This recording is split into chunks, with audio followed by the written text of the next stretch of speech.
بسم اللہ الرحمن الرحیم مولا یصلی وسلم دائمن ابدن علی حبیبک خیر خلق کلہم لا تعداد درود السلام آپ صلی اللہ علیہ وآلہ وسلم پر اور کروڑوں رحمتوں کا نزول آپ کی آل اور اصحاب پر. سرتابہ قدم ہے تن سلطان زمن پھول، لب پھول دہن پھول، زکن پھول بدن پھول. واللہ جو مل جائے میرے گل کا پسینہ، مانگے نہ کبھی عطر نہ پھر چاہے دلہن پھول. اور کیا بات رضا اس چمنستان کرم کی کہ ظاہرہ ہے کلی جس میں حسین اور حسن پھول. السلام علیکم ورحمۃ اللہ وبرکاتہ. ناظرین، نور ہدایت میں آپ کو خوش آمدید کہتے ہیں. اور اس پروگرام میں ہم بات کر رہے تھے، پچھلے پروگرام میں ہم نے بات کی سورہ فاتحہ کے مضامین پر اور سورہ فاتحہ کا تعارف ہم نے پیش کیا. تو آج ہم اسی کو کنٹینیو کریں گے اور ہمارے ساتھ موجود ہیں محمد باسط کردیزی صاحب، حضرت علامہ تشریف رکھتے ہیں. آئیے آپ کا تعارف کرواتے ہیں. السلام علیکم. وعلیکم السلام ورحمۃ اللہ وبرکاتہ. جزاک اللہ خیرہ. سب سے پہلے میں آپ کا شکر گزار ہوں زبیر الوی صاحب کہ آپ کی توسط سے اس پروگرام کا آغاز ہوا اور مجھے آنے کی سعادت ہوئی. اللہ تعالیٰ آپ کی پوری ٹیم کو اور آپ کو اس کار خیر میں شامل ہونے کی توفیق رفیق عطا فرمائے اور جزاک اللہ. دین کا کام کرنے کی اللہ تعالیٰ ہمیں مزید برکتیں عطا فرمائے. آمین آمین. جزاک اللہ خیرہ. حضرت سوال یہ ہے کہ ہم نے جس طرح پچھلے پروگرام میں ہم نے اس پہ عمومی گفتگو کی کہ اللہ تعالیٰ نے سورہ فاتحہ کا نزول 2 دفعہ شان نزول اس کا بے ہوا، شک. اور پھر ایسے ایسے مضامین اللہ تعالیٰ نے اس میں ہمیں عطا فرمائے. اور پچھلی دفعہ ہم نے یہاں تک اہدنا الصراط المستقیم یہاں تک ہم پڑھ چکے تھے. اور آج ہم بات کریں گے کہ صراط الذین انعمت علیہم، بے شک. اے مولا ہمیں ان لوگوں کے راستے پہ چلا جن پر انعام ہوا. نام. تو اللہ تعالیٰ کی اس میں کون سی حکمت تھی کہ اللہ تعالیٰ نے ہمیں نماز کے اندر یہ فرما دیا کہ ان لوگوں کے راستے پر چلا؟ کیونکہ نماز میں کسی دوسرے کا خیال آ جانا ہے نا، تو اس پہ تو بہت سے علماء جو ہے کہ بڑا وہ رکھتے ہیں کہ بھائی اس طرح کی بات ہو گئی. لیکن اللہ تعالیٰ تو سورہ فاتحہ میں ہم سے یہ کہہ رہا ہے کہ ان لوگوں کے راستے پہ چلا جن لوگوں پر تیرا انعام ہوا. اس میں کیا حکمت؟ بسم اللہ الرحمن الرحیم. اللہم صلی علی سیدنا و مولانا محمد معدن الجود والکرم. زبیر بھائی، آپ نے بہت اچھا سوال فرمایا. اور اللہ تعالیٰ کی سورہ فاتحہ میں بہت ساری حکمتیں ہیں، اور اللہ تعالیٰ نے اس میں بے شمار جو ہے وہ ابتدا اس میں نازل فرمائی ہے، اور امت محمدیہ کے لیے اس میں بہت ساری اصلاح فرمائی ہے. بے شک. جیسے کہ آپ نے فرمایا کہ قرآن مجید کی جو سورہ مبارکہ ہے یہ 2 مرتبہ نازل کی گئی، بالکل. اور اللہ تعالیٰ نے اس کے 2 مرتبہ نازل کرنے کی بہت ساری حکمتیں ہیں. حضور علیہ الصلوۃ والسلام نے ارشاد فرمایا کہ اس کے کئی نام ہیں، جیسے الکتاب اس کا نام ہے، ام الکتاب اس کا نام ہے، القرآن اس کا نام ہے، سورہ شفا اس کا نام ہے، اور دیگر کئی ناموں سے اس کو پڑھا جاتا ہے. حضور نے اس کو تاکید فرمائی ہے. بے شک. اور پھر حضور علیہ الصلوۃ والسلام نے تاکیداً بھی یہ ارشاد فرمایا کہ یہ جو صراط الذین انعمت علیہم ہے، کہ ان لوگوں کا راستہ کہ جن پر جو انعامی یافتہ لوگ ہیں، کہ جن پر اللہ تعالیٰ کا انعام ہوا. وہ انعامی یافتہ کون لوگ ہیں؟ کہ اللہ تعالیٰ فرماتا ہے کہ وہ نبی ہیں، صدیق ہیں، شہداء لوگ ہیں. اور ان شہداء لوگوں کو ہم کیسے پہچانیں؟ اب سوال پیدا ہوتا ہے کہ وہ شہداء لوگ کون ہیں، صالحین کون ہیں؟ تو ان لوگوں کو پہچاننا یہ اب ہمارے لیے ضروری ہے. اور دوسری اہم بات یہ کہ اللہ تعالیٰ نے قرآن مجید میں دوران نماز، یعنی یہ ابتداء نماز کی، ہم سورہ فاتحہ میں جب ابتدا کرتے ہیں تو ہم اس سورہ مبارکہ کو پڑھتے ہیں. حضور کی حدیث مبارکہ حضور نے فرمایا کہ جو سورہ فاتحہ کو نہیں پڑھتا اس کی نماز مکمل نہیں ہے.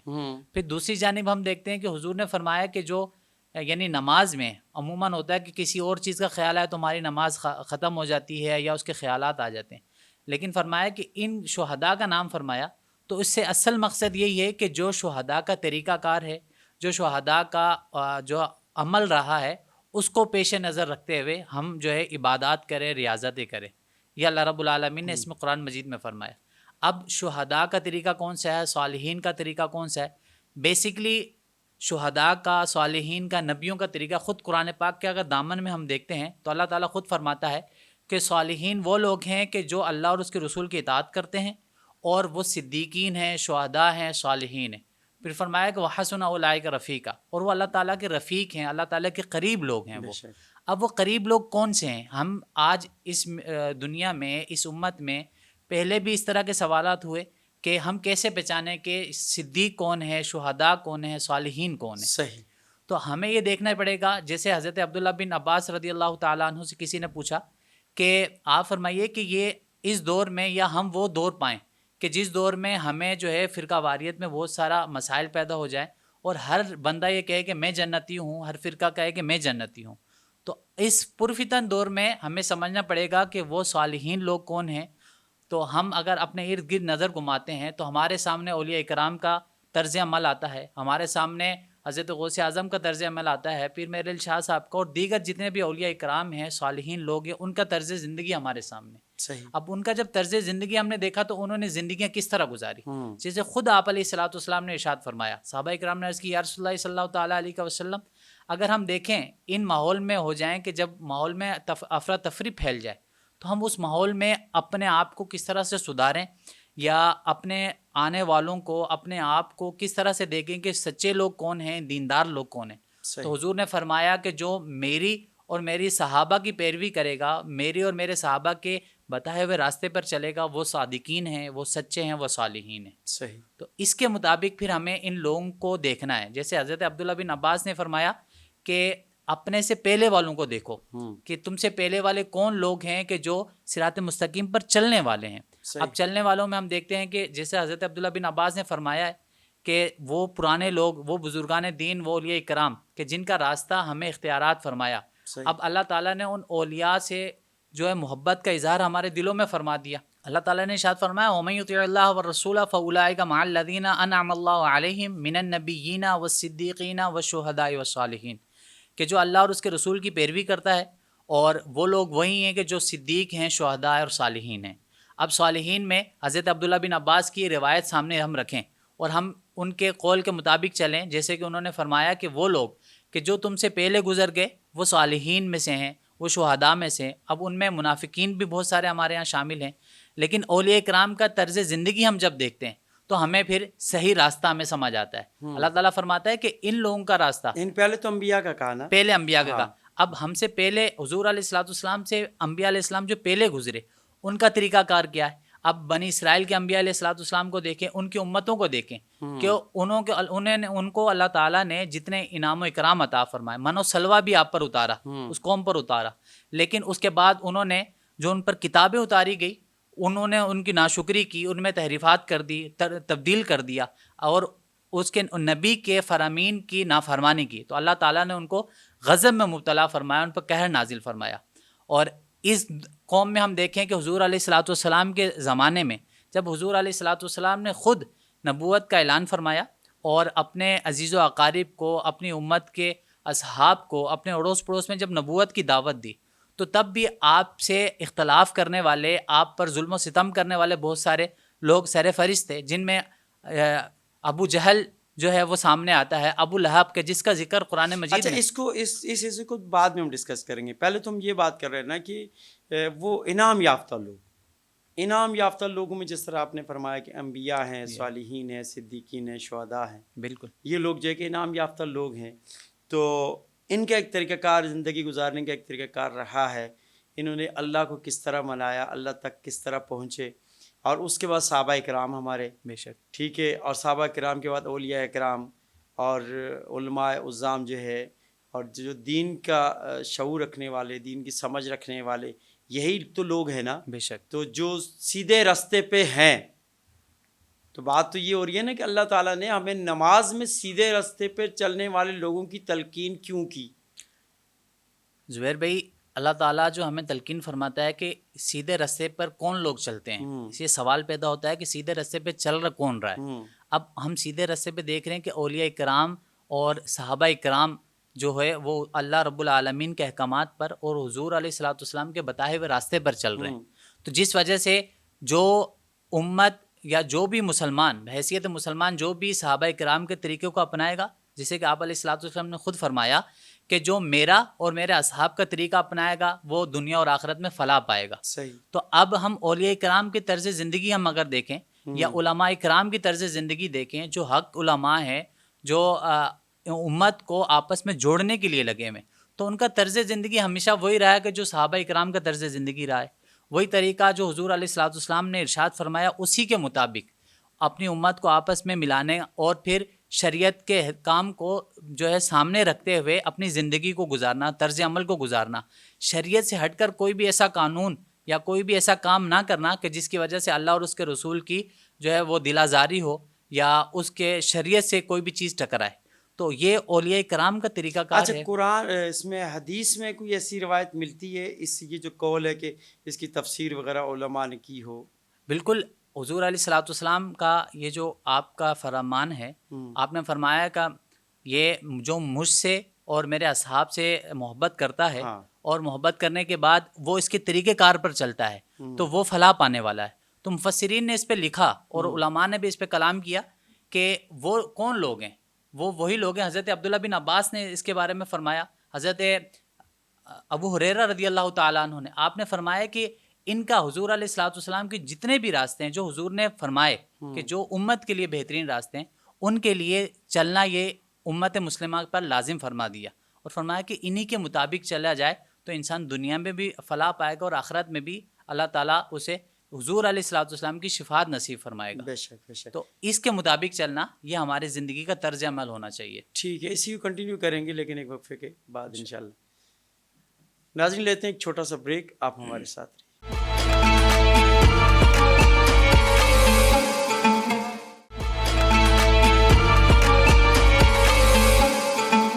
خوش آمدید ناظرین. نور ہدایت میں ہم آپ کو خوش آمدید کہتے ہیں اور بہت ہی اہم ٹاپک ہے. ہر مسلمان کا اس سے تعلق ہے، ہر اہل ایمان کا اس سورہ فاتحہ سے تعلق ہے. جو بھی دار اسلام میں داخل ہوا، نماز اس پہ فرض قرار دی گئی. جب نماز فرض ہو گئی تو اس نماز کے اندر یہ جو احکامات ہیں اللہ تعالیٰ نے نازل فرمائے ہیں، ان کا جاننا، ان کی تفسیر جاننا ہر مسلمان کا بفرض عین ہے کہ وہ اس کو ضروری طور پر دیکھے اور سمجھے اور علماء کے قریب جائے، علماء سے اس کی تفسیر سمجھے، خود پڑھے، قرآن پڑھے، حدیث کا مطالعہ کرے، تفسیر کا مطالعہ کرے کہ آخر اللہ تعالیٰ نے اس سورہ فاتحہ کا کیا وجہ تھی، کس وجہ سے اللہ تعالیٰ نے اس سورہ فاتحہ کو نماز کے اندر شامل کر لیا ہماری. اسی پہ ہم گفتگو کر رہے ہیں. ہمارے ساتھ مولانا تشریف فرمائے. حضرت آپ یہ بتائیے کہ کچھ لوگوں کے اس پہ تحفظات ہیں، بس اللہ تعالیٰ ایسے لوگوں کو ہدایت فرمائے جو تحفظات رکھتے ہیں کہ نماز میں کسی کا خیال آ جانا. جس طرح میں نے پروگرام کے شروع میں یہ بات انٹرو میں اٹھائی تھی کہ دیکھیں اللہ تعالیٰ نے خود اس بات کا اعلان کر دیا کہ ان لوگوں کے راستے پہ ہمیں چلا. بے شک. تو اب جس لوگوں کا جب ہم خیال کریں گے تو آدم علیہ السلام کا خیال تو آئے گا نا، بے شک آئے گا. نوح علیہ السلام کا خیال تو پھر آئے گا، موسیٰ علیہ السلام کا خیال تو آئے گا، بے شک. عیسیٰ علیہ السلام کا خیال تو آئے گا، حضرت ابراہیم صلی اللہ علیہ وسلم کا خیال تو آئے گا نا. پھر میرے آقا محمد مصطفیٰ سرور لامکاں آپ صلی اللہ علیہ وآلہ وسلم، ہمارے ماں باپ، ہماری جان، ہماری مال پہ قربان. جب ہم ان کا نام لیں گے تو وہ بھی تو ہے نا، نبی ہیں ہمارے پیارے رسول. ان کا خیال جب ہمارے دل میں آ گیا، جب ان کا خیال آ گیا تو پھر جب ہم نماز میں بیٹھے، تحیات میں بیٹھے تو ہم نے سلام بھی پڑھ دیا. پھر ہم نے کیا کیا؟ پھر ہم نے درود پاک بھی پڑھ دیا، آپ کی آل کو بھی یاد کر لیا، ان تمام چیزوں کو یاد کر لیا. جب ان لوگوں کا خیال کیا رٹو توتا ہے انسان کہ وہ صرف وہ زبان سے ادا کر رہا ہے، وہ سوچ نہیں رہا کہ وہ کیا کہہ رہا ہے. محمد و آل محمد، محمد پر، ان کی آل پر درود ہو، حضرت ابراہیم علیہ الصلوۃ والسلام پر درود ہو. تو ظاہر ہے جس انسان کا ذکر زبان سے ادا ہوگا تو ڈیفینیٹ اس کا خیال بھی ذہن میں آئے گا. لیکن لوگ اس پہ تحفظات رکھتے ہیں، کیا کہیے گا؟ دیکھیے زبیر بھائی، بات یہ ہے کہ انسان میں خناس لوگ بھی بہت پائے جاتے ہیں کہ جو انسان کے دل میں وہ منافقت ڈالتے ہیں. ہم اگر اس کو دیکھیں کہ جو لوگ یہ کہتے ہیں کہ حضور علیہ الصلوۃ والسلام کا خیال آنا نماز میں یہ نماز کو باطل کر دیتا ہے، تو وہ پھر حضور کی وہ حدیثیں، وہ بخاری شریف کی وہ حدیثیں اور مسلم شریف کی، ترمذی شریف کی وہ حدیثیں، ان کو سامنے رکھتے ہوئے وہ کل بروز قیامت کی کیا منہ حضور علیہ الصلوۃ والسلام کو دکھائے گا کہ ایک صحابی رسول کے جب یہ سورہ مبارکہ نازل ہوئی، اس کے فضائل جیسے ابتداً ہم نے بیان کیے، تو ہم دیکھتے ہیں کہ اللہ تعالیٰ نے اس کے بے شمار فضائل رکھے ہیں اور حضور نے خود فرمایا کہ جو اس کو نماز میں نہیں پڑھتا اس کی نماز مکمل نہیں ہوتی. حضور علیہ السلام کے ارشاد ہے.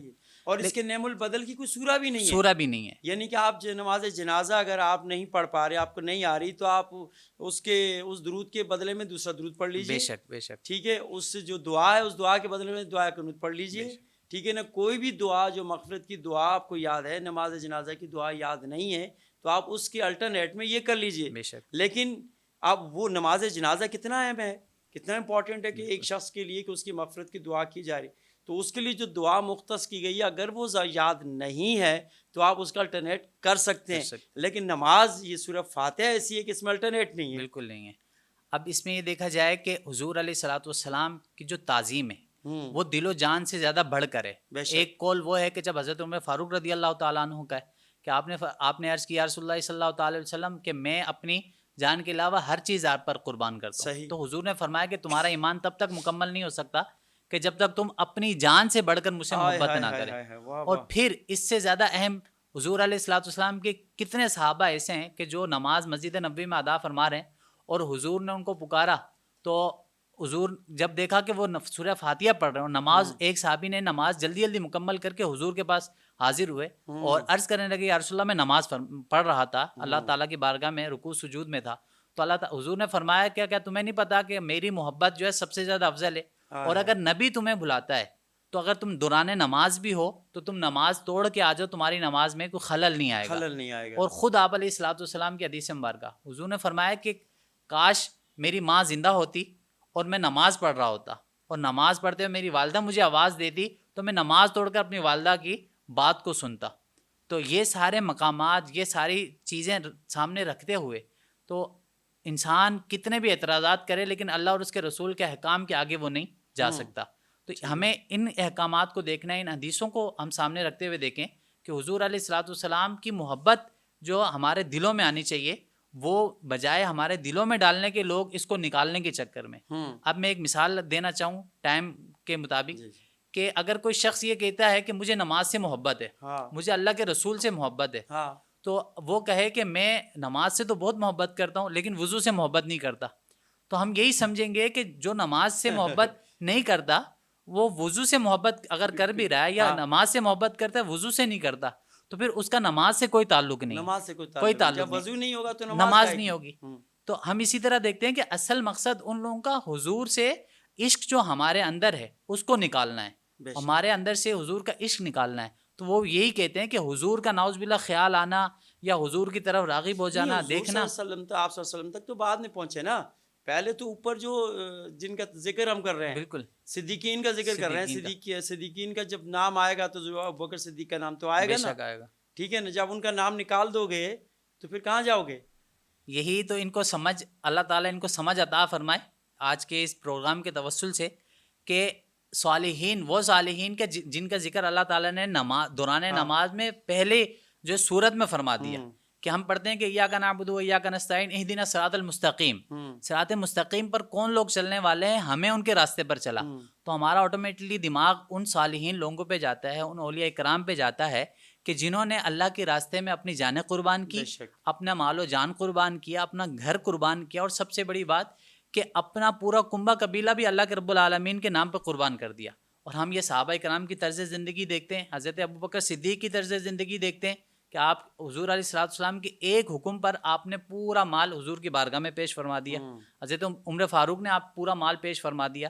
تو یہ حضور سے محبت ہے اور انہی لوگوں کے راستے پر ہم لوگ چلتے ہیں تبھی اللہ تعالیٰ استقامت. حضرت مولا علی کو دیکھ لیجیے کہ جس طرح کے آپ کا بچپن آپ صلی اللہ علیہ وسلم سے عقیدت و محبت جس طرح، تو جب ہم صالحین کا نام لیں گے، جب اولیاء کا نام لیں گے تو مولا علی کے نام سیر فہرست ہے. بالکل. کہاں بچو گے؟ ایسے ہی کہیں نہیں بچ سکتے نا. دراصل بغض علی تو ہمارے ہاں، یہ علی کا نام لینا تو اکثر ہمارے ہاں کہتے ہیں کہ جو ہے وہ بغض علی رکھنے والے کے منہ کالے ہو جاتے ہیں اور ان کے سینے جو ہیں وہ پھٹ جاتے ہیں، کیونکہ نام علی وہ شیر خدا کا نام ہے. اور علی سے بغض رکھنا وہ ان کی، اللہ تعالیٰ نے ان کی نسلوں میں ڈال دیا ہے انہیں غرق کرنے کے لیے.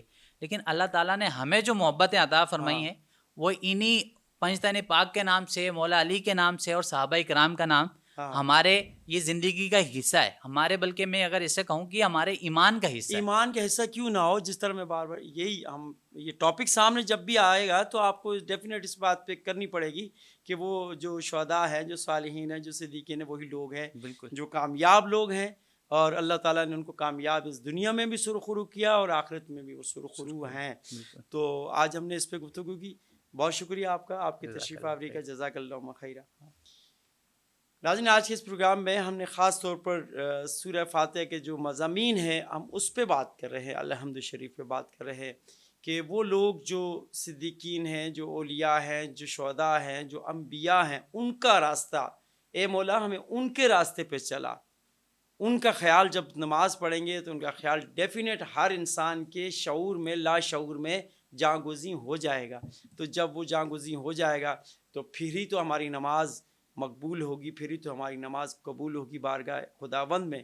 تو ضرورت اس امر کی ہے کہ ہم جب بھی نماز ادا کریں، سورہ فاتحہ ادا کریں، تو اس کے مضامین پر ضرور توجہ دیں کہ اللہ تعالی ہم سے کیا مخاطب ہے، قرآن ہم سے کیا کہہ رہا ہے. جب تک اس کو نہیں سمجھیں گے ہماری نماز بھی بیکار، ہمارا وضو بھی بیکار، ہماری تمام کی تمام ایفرٹس جو ہے کہ وہ بیکار ہو جائیں گی. ناظرین، اس کے ساتھ ہی اجازت دیجیے. فی امان اللہ.